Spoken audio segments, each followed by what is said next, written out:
Hello, welcome to my channel. आज हम उड़ान प्रोजेक्ट के तहत जो हमें कार्यपुस्तिका मिली है उसको हल करेंगे। तो हम इस वीडियो में हल करेंगे कक्षा 8 का पाठ 10 किशोर अवस्था की ओर। राजू अपने माता पिता के साथ पार्क में घूमने गया। वहाँ उससे बड़े और छोटे बच्चे भी खेल रहे थे। उनके साथ खेलते समय उसने महसूस किया कि उससे बड़े बच्चों की आवाज़ मोटी थी और कुछ बच्चों की लंबाई उससे अधिक थी। जब उसने अपने अध्यापक से इस बारे में पूछा तब अध्यापक ने बताया कि यह सब किशोर अवस्था की पहचान है।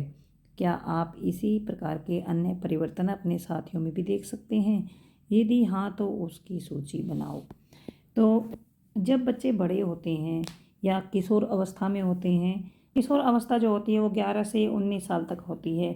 इसमें काफ़ी चेंजेस आते हैं। जब बच्चे बड़े होते हैं तो उसमें काफ़ी चेंजेस आते हैं, काफ़ी बदलाव आते हैं। जैसे कि एक है लंबाई में वृद्धि, मतलब बच्चों की लंबाई बढ़ जाती है।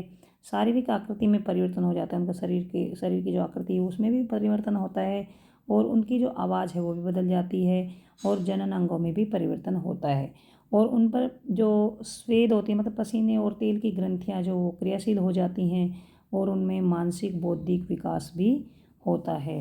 मतलब वो दिमाग में भी उनके चेंज आता है, बुद्धि में चेंज आता है और इमोशनली भी उनमें चेंज आता है, मतलब वो थोड़े से बड़े हो जाते हैं। इसमें कार्यपत्रक 1 है।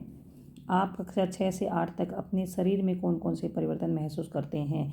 तो कक्षा 6 से 8 तक आवाज़ में परिवर्तन, व्यवहार में परिवर्तन और लंबाई में परिवर्तन, ये तीनों ही परिवर्तन कक्षा 6 से 8 तक हो जाते हैं। तो सभी, इसका उत्तर आएगा सभी। कार्यपत्रक 2 है संतति का लिंग निर्धारण।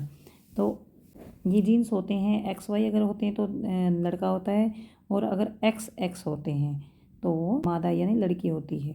कार्यपत्रक 3 है मानव शरीर में पाए जाने वाले हार्मोन और उनके कार्यों का मिलान कीजिए।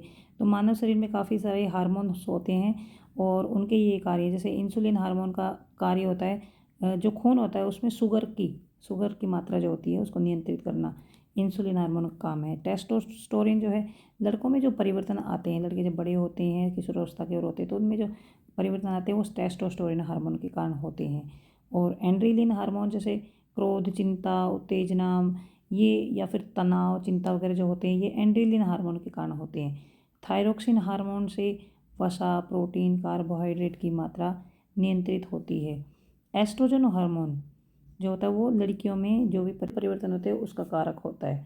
तो यहाँ से ये भी मैंने यहाँ 1 2 3 4 5 ये लिख दिया है और इसी तरह से यहाँ पर कह ये भी लिख दिया, किससे कौन सा मिलान किया हुआ है ये भी लिख दिया है और उससे भी आप लिख सकते हैं।